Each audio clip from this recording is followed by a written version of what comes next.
Jatim, kembali lagi di podcast Ruang Informasi episode ke-63 kali ini. Bersama saya Yones Fandi, podcast Ruang Informasi hadir untuk membahas isu-isu penting, program strategis dan juga tentunya sosok-sosok inspiratif di balik pembangunan di Provinsi Jawa Timur.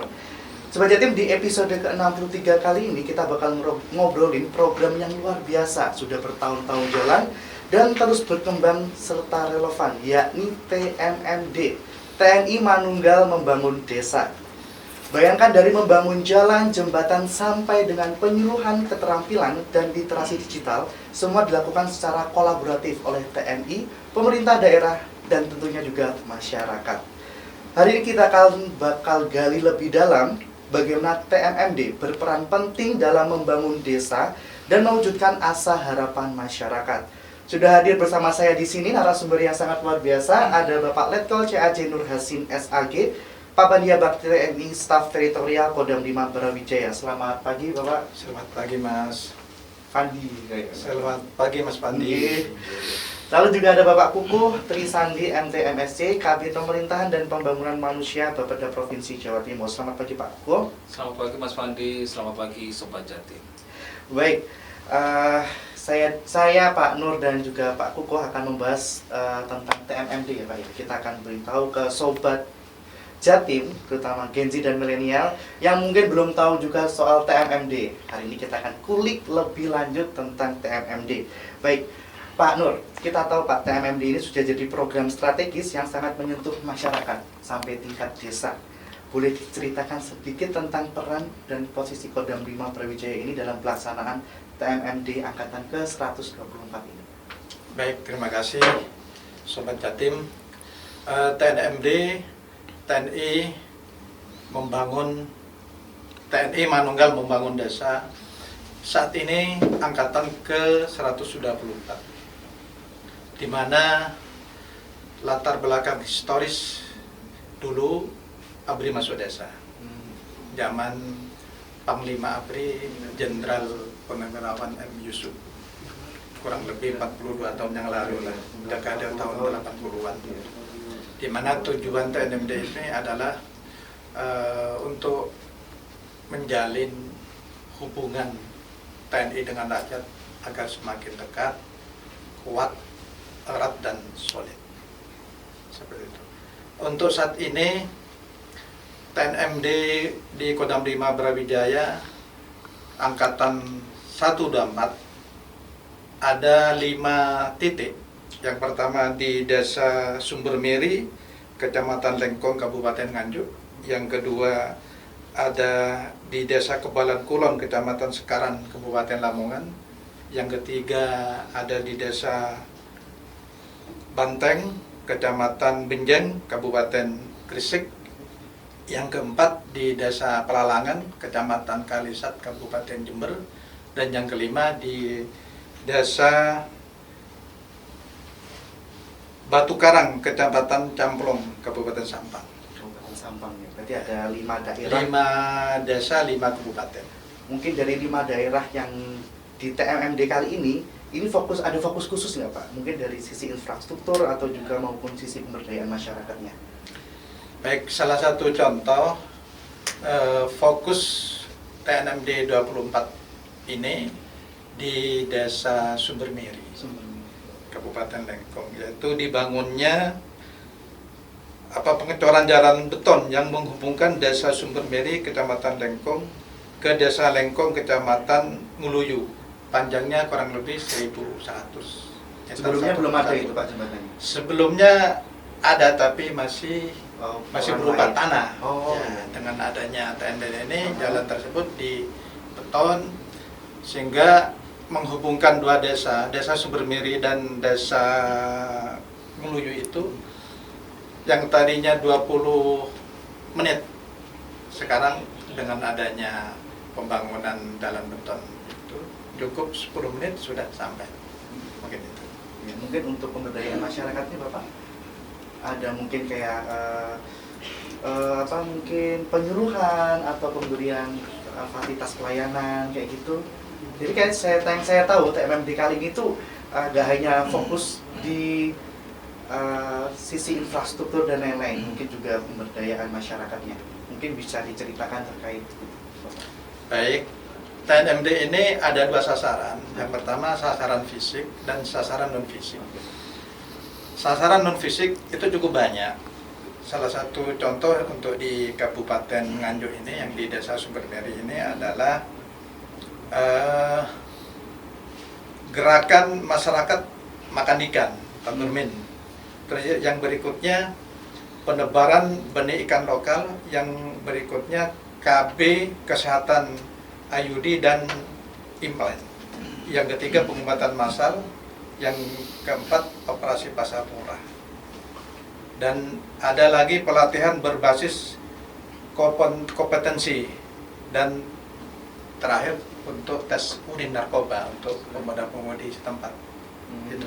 Berarti memang TNMD kali itu tidak hanya fokus untuk pembangunan jalan atau jembatan atau infrastruktur, tapi juga masuk ke bagaimana TNI ini memberdayakan masyarakat, gitu ya Bapak ya. Baik, Pak Kuko, dari kita akan beralih ke sisi perspektif pemerintah daerah, Pak. Bagaimana sebenarnya kolaborasi antara Pemprov Jatim dan TNI dalam mendukung TNMD ini? Baik, terima kasih Mas Fandi. Jadi ini saya bicara dari sisi perencanaan pembangunan, sesuai dengan bidang saya. Jadi TNMD ini itu mendukung prioritas pembangunan nasional, Mas. Jadi di pusat itu visinya Pak Prabowo, Presiden Prabowo kan ada Asta Cita, ya, Asta Cita. Jadi ada 8 tujuan pembangunan yang akan dicapai nanti sampai dengan akhir masa jabatan beliau Pak Presiden. Untuk TNMD ini masuk dalam Asta Cita yang ke-6. Jadi membangun dari desa dan dari bawah untuk pertumbuhan ekonomi, pemerataan ekonomi serta pemberantasan kemiskinan. Kemudian juga masuk juga dalam ada namanya PATC atau Quick Win kalau dulu kita bilang ya. Jadi program hasil terbaik cepat ini yang bisa diharapkan bisa pencapaiannya bisa dipercepat dalam masa pemerintahan Pak Presiden Prabowo. Ada 8 PATC. Yang pertama ada MBG, ada PKG. MBG kan kita tahu semua makan gratis. Yang kedua pemeriksaan kesehatan gratis, ada lumbung pangan, ada pendidikan. Untuk yang TNMD ini mendukung di PATC yang ke-7.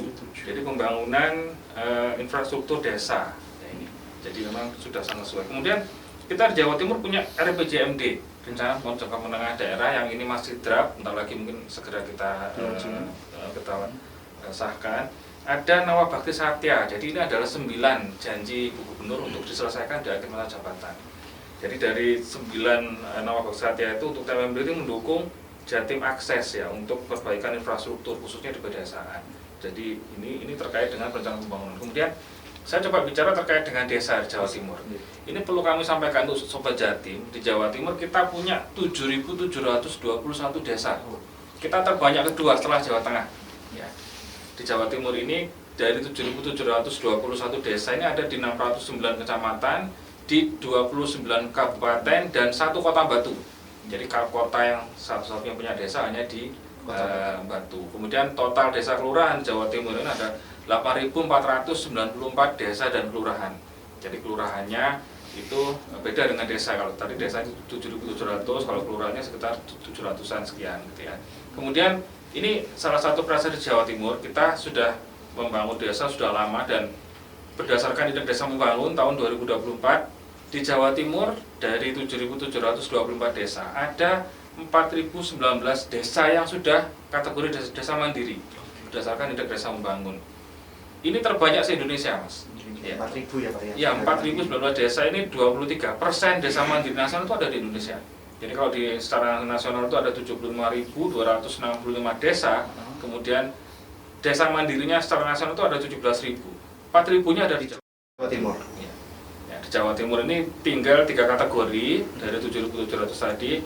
Desa mandirinya 4.019 desa, kemudian desa majunya 2.924 desa, kemudian desa berkembangnya itu 778 desa.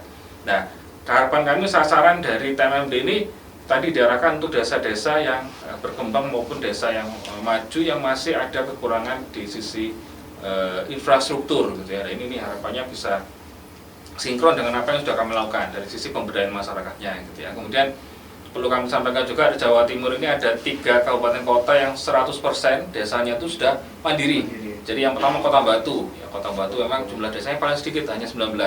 Kemudian Mojokerto ini 299 desa seluruhnya sudah mandiri. Kabupaten Mojokerto ya Pak? Kabupaten Mojokerto. Kemudian Kabupaten Malang ini ada 378 desa seluruhnya alhamdulillah juga sudah mandiri. Dan kita peringkat tertinggi secara nasional ya, desa mandiri. Kita 4019, disusul Jawa Barat, ini jauh sekali, Jawa Barat itu hanya 2448. Jawa Tengah yang jumlah desa yang paling banyak itu hanya 1528 desa. Yang mandiri. Ya. Kemudian Kalbar, Riau dan segala macam. Ya. Terus tadi terkait dengan dukungan yang dilakukan oleh pemerintah provinsi, saya kira dukungannya banyak. Tadi sudah disampaikan oleh Pak ini yang terkait dengan infrastruktur ya. Kalau kami terkait lebih banyak, kami dukungannya terkait dengan non fisik. Mas Fandi ya. Jadi kami banyak terkait dengan non fisik. Kenapa? Karena permasalahan sosial cukupnya utamanya di desa sangat tinggi. Anggap aja yang pertama mungkin kemiskinan. Nah, itu kan banyak. Makanya kami di sela-sela TMMD kami juga memberikan pelatihan-pelatihan untuk masyarakat, pelatihan kewirausahaan, pelatihan keterampilan dan segala macam. Kemudian kami juga memberikan edukasi bencana. Ya, karena Jawa Timur ini memang gudangnya bencana ya. Jadi kami harus menyiapkan masyarakat sekaligus mencegah terjadinya bencana. Jadi kita turunkan dari BPBD, dari Dinas Sosial, melalui Tagana, melalui Satgas-Satgas untuk memberikan edukasi kepada masyarakat. Kemudian yang ketiga terkait dengan stunting. Nah, ini stunting di Jawa Timur masih cukup tinggi. Angka terakhir 2023 kita masih 17%. Meskipun tahun ini kabarnya turun, tapi belum dirilis secara resmi gitu ya, masih 17%. Nah ini saya kira perlu karena stunting ini terkait dengan perilaku gitu ya. Jadi tidak mesti anaknya orang miskin stunting, belum mesti. Justru ada beberapa keluarga menengah itu anak stunting ini harus terus kita berikan edukasi. Termasuk juga kita menggandeng juga dari beberapa rumah sakit ya untuk melakukan bakti sosial ya, pengobatan gratis, termasuk sunatan massal. Dan saya kira ini sangat diperlukan oleh masyarakat khususnya desa. Seperti itu Mas Fandi. Lebih banyak non fisiknya ya, Pak ya. Betul. Tadi juga untuk mewujudkan asta-cita Bapak Presiden, juga Nawabakti Satya, Gubernur Jawa Timur kita. Baik, dari banyaknya desa itu Pak ya, dari banyak desa yang ada di Jawa Timur tadi yang disebutkan Pak Uko, udah ada 4.000 desa mandiri dan selebihnya itu masih belum mandiri. Nah, bagaimana apa pertimbangan utama yang untuk menentukan desa sasaran TMMD ini Pak? Apa pertimbangan utama dalam menentukan ini desa inilah yang buat TMMD kali ini kayak gitu? Terima kasih Mas Fandi dan Sobat Jatim. Menentukan sasaran TMMD yang pertama yang tadi saya sampaikan kan 3T ya, terdepan, tertinggal, dan terluar. Ya. Contoh ini menentukan sasaran kalau di Kabupaten Jember ini di Desa Pelalangan. Tadi udah disebutkan sama Pak Koko itu. Jember ini desa mandirinya sudah cukup banyak. Nah, yang kita pilih di Jember ini hanya ada 2 kategori, mandiri dan maju. Nah, kita pilih yang maju di Desa Pelalangan tersebut, di mana desa tersebut ya salah satunya kita bangun pembangunan jogging track. Ada lapangan desa di situ yang semula hanya lapangan desa biasa, tidak terpelihara dengan baik, tidak dikelola. Dengan adanya TNMD menentukan sasaran ini, kita koordinasi dengan pemerintah Kabupaten Jember, dalam hal ini di kepala desa itu, dari desa menginginkan dibangun salah satu untuk jogging track. Karena itu untuk ini mensehatkan masyarakat agar gemar olahraga. Belum diresmikan jogging track itu sudah mulai.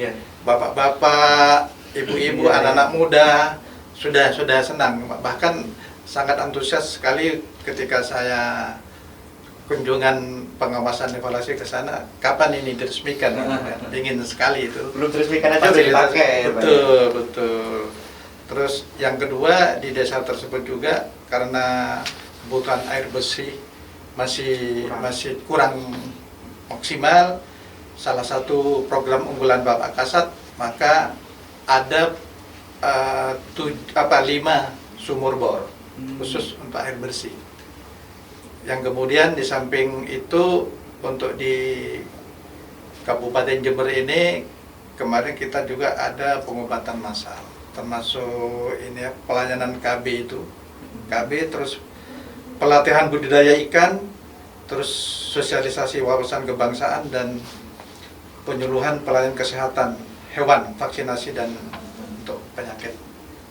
Mungkin itu aja yang berarti seenggaknya apa yang di desa ini yang belum misalnya terbengkalai dengan adanya TMMD ini dibenerin, nantinya itu bermanfaat untuk masyarakat gitu ya Bapak. Ya, betul. Nah, untuk Pak Kuko, bagaimana TMMD ini berkontribusi terhadap pembangunan daerah Bapak secara makro? Mungkin ada indikator atau target khusus yang ditetapkan? Karena saya lihat tadi dari ceritanya Pak Nur yang di Jember itu dari yang terbengkalai sekarang akhirnya jadi berfungsi buat masyarakat, dan mungkin dari situ juga ada UMKM yang mungkin ada orang jualan-jualan juga di situ, meningkatkan ekonomi masyarakat. Ya, saya kira TMMD kan sudah dilakukan cukup lama ya. Iya.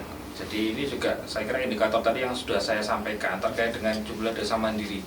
Dengan adanya TMMD ini pasti secara langsung maupun tidak langsung mendukung tercapai desa mandiri. Dan kita tadi saya sampaikan kita punya 4.019 desa mandiri dan itu tertinggi se-Indonesia. Itu yang pertama. Kemudian yang kedua terkait dengan kemiskinan. Jadi angka kemiskinan kita alhamdulillah terus turun ya. Menurun dari sebelum pandemi, kemudian pandemi sedikit naik karena ada pandemi, kemudian sekarang turun. Turunnya bukan turun-temurun ya dari kakeknya ke bapaknya, enggak, tapi memang turun. Jadi sekarang sewaktu pandemi kita pernah mengalami kemiskinan sampai angka 11%. Jadi ini lebih tinggi daripada sebelum pandemi. Kemudian setelah pandemi sekarang turun jadi 9,56. Kita sudah di bawah satu digit lah istilahnya, 9,4. Ini juga pasti terkait juga dengan kegiatan TMMD. Kemudian indikator yang lain termasuk pertumbuhan ekonomi, di mana kemarin sudah dirilis di triwulan 1 untuk tahun 2025. Alhamdulillah Jawa Timur pertumbuhan ekonominya lebih tinggi daripada nasional, kita 5%, ya, nasional 4%. Dan ini juga salah satunya juga terkait dengan tadi ya pembangunan desa. Gitu ya. Kita di Jawa Timur ini kita desanya luar biasa. Kemudian ada satu juga yang memberikan kontribusi terkait dengan dana desa. Dana desa ini kan dari pusat ada 73 triliun untuk Jawa Timur saja untuk 7.721, dan kami pemerintah daerah, provinsi maupun kabupaten kota terus berkomitmen untuk mengawal supaya penggunaan anggaran dana desa ini bisa digunakan untuk peningkatan kesejahteraan. Termasuk kami juga mendukung program-program pusat ya. Selama seperti yang sekarang digaungkan oleh Pak Presiden Prabowo itu untuk pembentukan Kopdes ya, Koperasi Desa Merah Putih. Ya, ini juga kami sedang sosialisasikan dan mudah-mudahan nanti di bulan Juli seluruh desa maupun kelurahan Jawa Timur ini bisa terbentuk Kopdes maupun Kopkel ya Merah Putih di Jawa Timur itu Pak. Ya. Berarti dari melihatnya banyak desa mandiri ya Pak ya, Ya. tadi ada 4.000 itu, apakah program TMMD ini mungkin masih berlanjut terus Pak? Kalau lihat dari banyaknya desa mandiri di Jawa Timur ini. Saya kira insya Allah tadi kan saya sampaikan TMMD ini di tingkat pusat kan mendukung Nasacita yang ke-7, kemudian PATC yang ke-7 juga. Saya kira dengan komitmen Pak Presiden yang sangat kuat untuk membangun desa, pasti saya kira gitu ya Pak. Ya betul. Pak ini ya pasti akan terus dilanjutkan, dan kami juga akan siap untuk mendukung untuk program TMMD. Baik. Nah, Pak Nur, apa tantangan terbesar yang dihadapi dan bagaimana strategi untuk mengatasinya ketika TMMD itu? Baik, terima kasih Mas Fandi. Tentu dalam melaksanakan kegiatan TMMD ini mesti ada tantangan, Iya. hambatan maupun rintangan. Yang pertama untuk angkatan 24 ini tantangan dari faktor cuaca, di mana masih Nggak menentu. suhu hujan intensitasnya masih tinggi. Pagi hujan kayak kemarin saya di Jember itu mulai dari pagi sampai jam 4 itu masih hujan, sehingga ini sangat mengganggu sekali untuk pengerjaan. Di situ ada pembuatan tandon air itu yang berkapasitas 5.000 liter itu sangat terganggu. Padahal kita bekerja ini untuk pelaksanaan TMMD ini dilaksanakan dalam 30 hari kalender. Jadi dibuka tanggal 6 Mei kemarin, tanggal 4 Juni itu sudah penutupan. Sementara sasaran-sasaran fisik itu harus terselesaikan dengan baik. Itu yang pertama. Yang kedua, daerah yang masih sulit diakses untuk dropping material, sehingga itu juga menjadi tantangan. Kalau dari aspek masyarakat sangat luar biasa sekali supportnya, artinya responnya, partisipasinya luar biasa. Kita dalam melaksanakan kegiatan TNMD ini, selain petugas yang mengerjakan dari unsur TNI, Polri, juga ada dari masyarakat. Masyarakat dalam setiap hari itu 150 orang. Itu akan terbagi sesuai dengan sasaran fisik. Bagaimana bentuk partisipasi masyarakat lokal itu? Mereka langsung ikut mengerjakan. Oh, berarti melibatkan langsung dalam proses pembangunannya, Pak ya? Ikut mengerjakan. Contoh yang di Lamongan itu kemarin itu dalam pembuatan rutilahu itu ada 10 unit rutilahu yang di Kabupaten Lamongan itu untuk mempercepat target harus selesai tanggal 4 itu. Oh, makanya dari sama masyarakat. Masyarakat memang juga itu membantu, dan itu ada sudah istilahnya mereka yang membantu itu sudah dikoordinir dari kepala desa setempat seperti itu. Baik, terkait ini Pak Kukuh, setelah kegiatan selesai tanggal 4 Juni ya Bapak ya? 4 Juni. 4 Juni. Nah, setelah kegiatan MMD yang part 124 ini selesai, mungkin apakah ada program lanjutan dari pemerintah untuk menjaga keberlanjutan hasil-hasil pembangunan tersebut, Pak? Oke, saya kira gini Mas, jadi ini kan angkatan kedua ya, nanti setelah itu kan ada angkatan ketiga di bulan depannya, angkatan keempat. Iya. Sesuatu seluruh kegiatan yang sudah dilaksanakan oleh TNI di desa itu akan diserahkan pengelolaannya kepada pemerintah desa untuk dilakukan misalnya pengelolaan atau pemeliharaan, karena ini sudah menjadi milik masyarakat, tapi secara administratif memang wakil dari masyarakat desa itu adalah pemerintah desa, isinya adalah kepala desa. Kalau dari kami siap mendukung apapun yang akan dilakukan nanti ke depannya ya. Ini kami juga sudah menyiapkan untuk yang lokasi 125 atau 125 sampai dengan lokasi yang selanjutnya gitu ya. Dan ini kerjasama kami dengan TNI tidak hanya di TNMD, Mas ya. Jadi kami harapannya bisa selalu sinergis dengan TNI. Jadi kami selama ini kerjasama dengan TNI itu untuk rutilahu, jadi renovasi rutilahu. Ya, jadi tahun ini sasarannya kalau nggak salah 5.000 apa 6.000, lupa saya. Yang tahun ini? Ya. 1.900 unit. 1.900 sampai 2.000 Pak ya, Sampai 2.000. Jadi karena tadi permasalahan di Jawa Timur masih cukup banyak, termasuk juga kemiskinan. Jadi harapannya ketika kita ada renovasi rumah tidak layak huni, itu akan menurunkan angka kemiskinan yang pertama. Kemudian yang kedua sekaligus menurunkan stunting, karena salah satu intervensi sensitif ya itu juga terkait dengan kondisi rumah, sanitasi dan segala macam. Karena mereka kalau TNI membangun rumah tidak layak huni itu tidak hanya bangunan tapi juga sanitasi juga pasti akan diperbaiki sehingga bisa menjadi layak untuk dihuni seperti itu. Bagaimana cara pemerintah ini Pak untuk mengelola anggaran Ya. dan sumber daya untuk TNMD ini? Ya, jadi memang TNMD ini kan ada di masing-masing perangkat daerah, Mas ya. Jadi masing-masing perangkat, kayak tadi misalkan di rumah sakit ya. Rumah sakit ini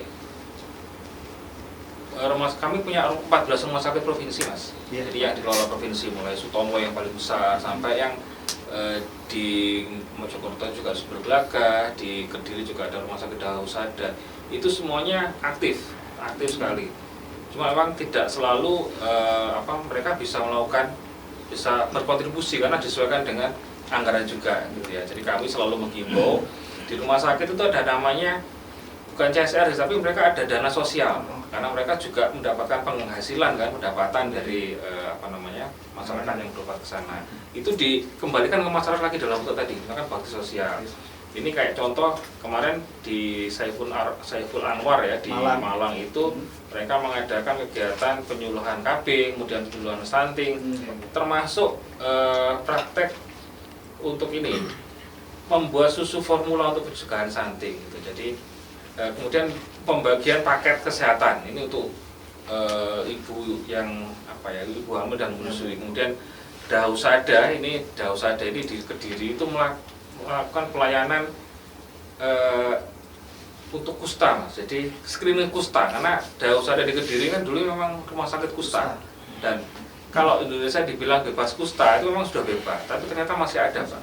Dan itu kalau kalau orang terkena kusta itu nggak kelihatan. Nanti dampaknya sekitar 5 tahun itu baru kelihatan. Nanti anggota tubuhnya bisa istilahnya terlepas atau apa itu seperti itu. Kemudian rumah sakit mata gitu ya, yang ada di ini juga screening untuk katara, karena permasalahan untuk lansia utamanya di desa itu kan banyak yang katara. Kemudian rumah sakit paru, kita ini penderita TBC nomor 1 se-Asia, dan itu merupakan termasuk tinggi, paling tinggi, Pak, se-Asia. Dan ya karena banyak perokoknya di Indonesia ya. Kemudian pembunuh nomor 1, Pak, yang kanker tadi. Jadi ini harus dilakukan screening, dan saya kira ini sudah cukup bagus. Rumah sakit paru di Jember, kemudian beberapa rumah sakit juga melakukan screening ya untuk TB.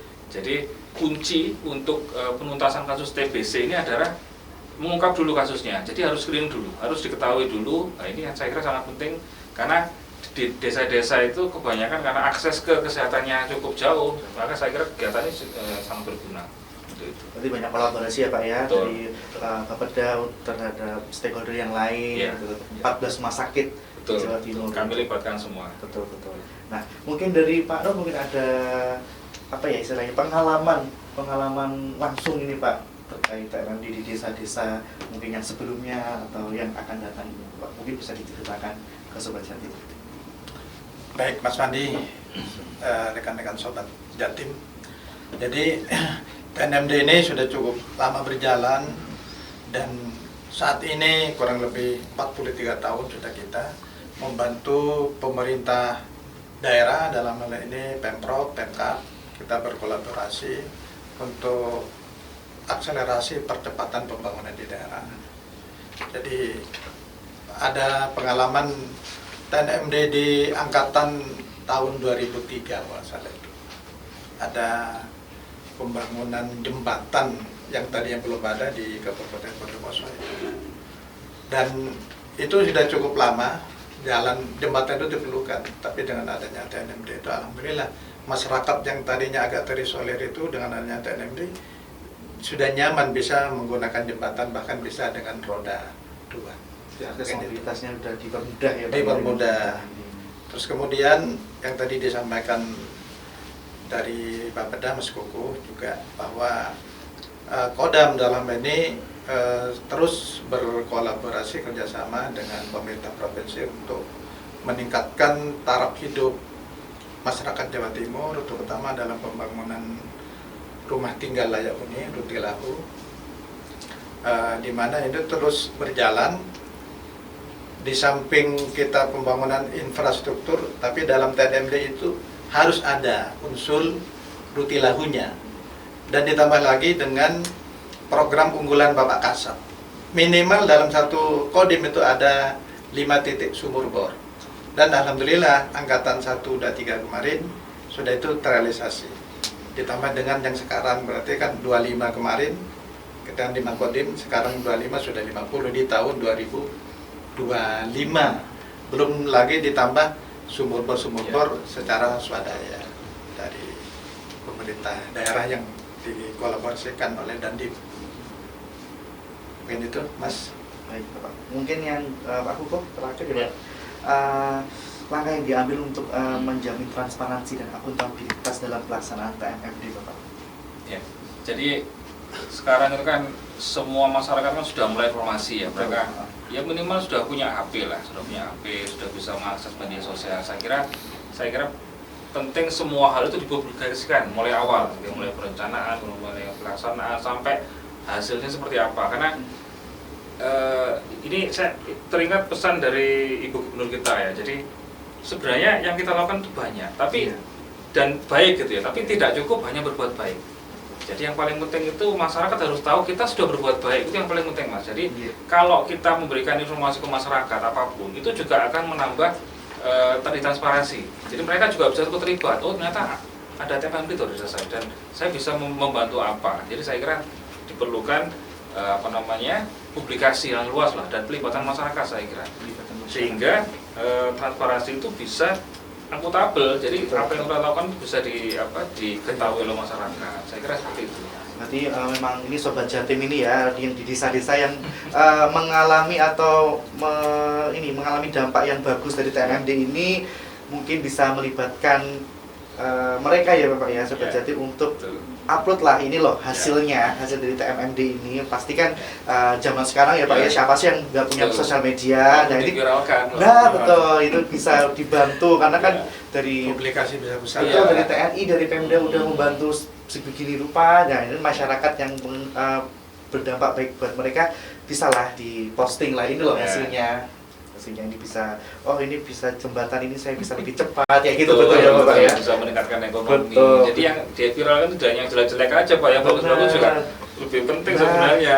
Gitu, apalagi di desa-desa ya Pak ya, kita kan nggak fokusnya di kota besar, apalagi di desa-desa itu mungkin banyak Sobat Jatim yang belum tahu bahwa di desa-desa di Jatim itu banyak sekali pembangunan yang sudah dilakukan oleh pemerintah, dan mungkin cuman kurang publikasinya aja. Ya tadi benar kata Pak Kukuh, jadi keterlibatan masyarakat terutama yang di desa yang terdampak TMMD ini bisalah sedikit langsung di posting story gitu Bapak ya. Baik. Bapak, terakhir apa harapan imbauan dari TNI kepada masyarakat dalam mendukung pelaksanaan TMMD ke depan? Terima kasih Mas Fandi. Sobat Jatim, kami selaku Babanda Bakti Sekitar Kodam 5 Brawijaya, dalam hal ini kegiatan TNMD ini merupakan kegiatan yang langsung dirasakan manfaatnya oleh masyarakat, terutama di masyarakat pedesaan. Jadi kami mohon nanti kepada seluruh komponen masyarakat, terutama adik-adik generasi Gen Z ya, Gen Z, betul, bahwa TMMD ini lahir memang bertujuan untuk membantu pemerintahan daerah dalam rangka untuk mempercepat proses pembangunan, baik itu jalan, jembatan, renovasi sekolah, termasuk membantu membangun rumah tinggal layak huni atau rukilahu. Di samping itu juga ada kegiatan-kegiatan seperti kesadaran bela negara, cinta tanah air, bagaimana kita sosialisasi masalah bahaya narkoba, tentang penyuluhan tentang masalah pencegahan stunting dan sebagainya. Dan terakhir, kami mohon kepada pemerintah provinsi, dalam hal ini Bapeda, yang selalu berkolaborasi, bersinergi dengan Kodam 5 Brawijaya. Mungkin untuk ke depan kami siap dengan support anggaran yang lebih besar lagi dari TNMD Angkatan 124 ini. Insya Allah Mas, untuk TNMD 125 akan dibuka kurang lebih di tanggal 23 Juli. Di mana Bapak? Juli. Nanti ada di 5 titik juga.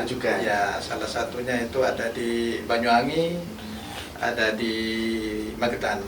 Berarti next episode ya Pak? Next time. Kita mohon dari situnya, sehingga untuk pelaksanaan TNMD 125 nanti semakin sukses dan semakin dicintai dan semakin viral. Sekian, terima kasih Mas Bandi. Terima kasih Pak Nur. Mungkin Pak Kukuh ada closing statement buat Sobat Jatim. Oke, terima kasih Mas Fandi. Jadi yang pertama kepada masyarakat ya, khususnya di lokasi TMMD di kabupaten, kecamatan maupun desa lokasi, mari kita bersama-sama untuk terlibat gitu ya, untuk mengikuti segala kegiatan, utama tadi yang kegiatan non fisik ya, kan banyak sekali, ada sosialisasi, ada pelatihan, ada pengobatan gratis, malah ada sunatan ya bagi yang belum sunat, tapi kalau sunat nggak usah ya. Ini kita berperan aktif lah, ikut, mumpung ada kegiatan ini kita ramaikan ya. Kemudian kita juga perlu untuk tadi itu mempublikasikan lah, ini loh yang sudah dilakukan pemerintah, ini loh desa saya ya, ini saya bangga mendapatkan program TMMD. Kemudian jangan lupa untuk kita ikut memanfaatkan dan dengan sebaik-baiknya dan menjaga. Jadi tadi misalkan ada rumah yang sudah dibangun, ya dijaga lah, kemudian jembatan, jalan dijaga, supaya ini bisa bermanfaat untuk meningkatkan perekonomian sekaligus mengurangi kemiskinan yang ada di desa. Ini yang pertama. Yang kedua, saya juga mengapresiasi tadi yang disampaikan oleh Pak Nur Hasan. Jadi harapannya kami dengan satuan-satuan militer termasuk Kodam ini tetap bisa bersinergi Pak ya, bahkan ditingkatkan ke depannya gitu. Karena permasalahan kita masih cukup banyak, di Jawa Timur ini masih cukup tinggi kemiskinannya, termasuk angka stunting juga cukup tinggi. Harapannya ketika kita berkolaborasi gitu ya, istilahnya kalau Ibu Gubernur dulu rembuknya grup Pak ya, ini kita bisa menyelesaikan permasalahan-permasalahan yang ada di masyarakat. Kami mengapresiasi apa yang sudah dilakukan oleh Kodam. Saya kira itu, Mas Mantung. Baik, terima kasih. Wah, luar biasa banget Sobat Jatim. Terima kasih untuk Pak Kuko, Pak Nur sudah hadir. Terima kasih atas waktunya dan insight-insightnya yang sangat berharga tentang TMMD. Dan Sobat Jatim, hari ini kita banyak belajar mulai dari peran aktif TNI di desa, sinergi antar lembaga yang tadi disampaikan oleh Pak Kuku, sampai pentingnya kolaborasi masyarakat dalam pembangunan. Dan TMMD bukan sekedar membangun jalan atau renovasi saja, ini tentang membangun masa depan, tentang mewujudkan asa yang selama ini mungkin terpendam di desa-desa kita. Baik, Sobat Jatim, mari kita bersama-sama untuk terus mendukung program-program seperti TMMD ini, karena kemajuan desa adalah fondasi kuat untuk kemajuan daerah bahkan negara kesatuan Republik Indonesia. Baik, Sobat Jatim, sampai jumpa di episode selanjutnya. Saya Yunus Fandi, Pak Nur dan Pak Kuko serta seluruh kru yang bertugas mengucapkan terima kasih dan sampai jumpa. Sampai jumpa. Terima kasih Sobat Jatim.